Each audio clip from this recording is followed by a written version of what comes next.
Hello friends, welcome to Sunitha kitchen. ఈరోజు మన ఛానల్లో బీరకాయ మరియు పచ్చిశనగపప్పు కాంబినేషన్లో టమాటో కర్రీ చూపించిపోతున్నానండి. చాలా బాగుంటుంది. ఇప్పుడు తయారీ విధానాన్ని సింపుల్గా చూసేద్దాము.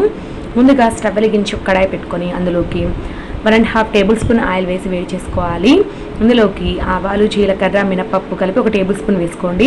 ఇవి కాస్త దోరగా వేగిన తర్వాత ఇందులోకి ఒక పెద్ద సైజు ఉల్లిపాయని, అలాగే 3 పచ్చిమిర్చిని ఈ విధంగా కట్ చేసి వేసుకోవాలి. ఉల్లిపాయ ముక్కలు కొంచెం ఎర్రగా వేగాలండి. అలా వేగిన తర్వాత ఇందులోకి ఫ్రెష్గా అప్పటికప్పుడు రుబ్బుకున్న అల్లం వెల్లుల్లి పేస్ట్ని 1 టీ స్పూన్ దాకా వేసుకొని బాగా వేగనివ్వాలి. ఒక 2 నిమిషాల తర్వాత అల్లం వెల్లుల్లి పేస్ట్ బాగా వేగుంటుంది. అందులోకి ముందుగానే 1 గంట పాటు నానబెట్టి పెట్టుకున్న పచ్చిశనగపప్పు 1 కప్పు వేసుకోవాలండి. ఇది వచ్చేసి ఒక 50 గ్రామ్స్ ఉంటుంది అనమాట. ఈ శనగపప్పును వేసిన తర్వాత కడాయి మీద మూత పెట్టేసి ఒక 3-4 నిమిషాల పాటు మగ్గించుకోవాలి లో టు మీడియం ఫ్లేమ్లో. ఇలా చేయడం వల్ల శనగపప్పు కొంచెం ఉడుకుతుందండి, ఒక 30% వరకు. ఒక 3-4 నిమిషాల తర్వాత మూత తీసి మరొకసారి ఇలా కలుపుకొని ఇందులోకి కట్ చేసిన బీరకాయ ముక్కలు వేసుకోవాలి. బీరకాయల్ని పైన ఉన్న చెక్కంతా కూడా నీట్గా తీసేసి శుభ్రంగా కడిగి ఈ విధంగా మీడియం సైజ్ ముక్కలుగా కట్ చేసుకోవాలండి. బీరకాయ ముక్కలు వేసిన తర్వాత మిగతా ఇంగ్రీడియంట్స్ కూడా 1 by 1 యాడ్ చేసుకుందాము. ముందుగా ఒక 1/2 టీ స్పూన్ పసుపు, 1 టేబుల్ స్పూన్ పైనే కారం, అలాగే రుచికి సరిపడా ఉప్పు వేసుకోవాలి. ఈ 3 కూడా వేసి బీరకాయ శనగపప్పుకు బాగా పట్టే విధంగా కలిపేసుకొని ఇందులోకి టమాటో ముక్కలు యాడ్ చేసుకోవాలన్నమాట.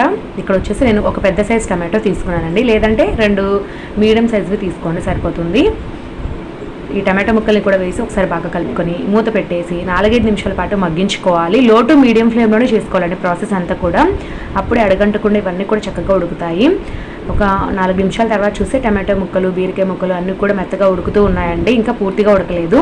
ఇప్పుడైతే ఇందులోకి తగిన నీళ్ళు పోసుకోవాలి. నేను ఒక పెద్ద గ్లాసు నీళ్ళు పోస్తున్నానండి.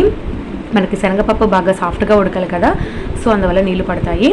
నీళ్ళు పోసి ఇంకొక 10 నిమిషాల పాటు ఇలాగే మీడియం ఫ్లేమ్లో ఉడికించుకోండి. 10 నిమిషాల తర్వాత మనం శనగపప్పును అయితే ఖచ్చితంగా చెక్ చేయాలండి. ఈలోపు టమాటో ముక్కలు, బీరకాయ ముక్కలు అయితే మెత్తగానే ఉడికిపోయి ఉంటాయి.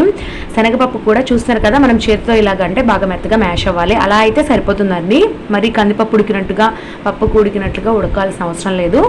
సో ఇప్పుడు మనం ఇందులోకి తగినంత గరం మసాలా యాడ్ చేసుకోవాలి. నేను home made garam masala 1 teaspoon add చేస్తున్నాను. మీకు ఏది నచ్చితే అది వేసుకోండి.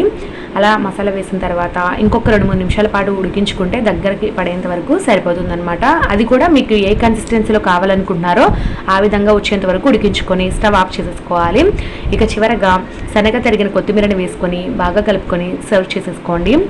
ఈ కర్రీ వచ్చేసి వేడివేడి అన్నంలోకి బాగుంటుంది. చపాతీ, పుల్కా, రోటీ, రాగి సంగటి దేంట్లోకైనా అద్భుతంగా ఉంటుందండి. మంచి ప్రోటీన్ కర్రీ అన్నమాట శనగపప్పు వేయడం వల్ల. అలాగే బీరకాయలో ఉండే ఫైబర్ కూడా మనకి చాలా మంచిదండి. సో మంచి హెల్దీ రెసిపీ అనమాట. ఖచ్చితంగా ప్రతి ఒక్కరూ ట్రై చేయండి. ఈ కాంబినేషన్ అనేది ప్రతి ఒక్కరికి నచ్చుతుంది.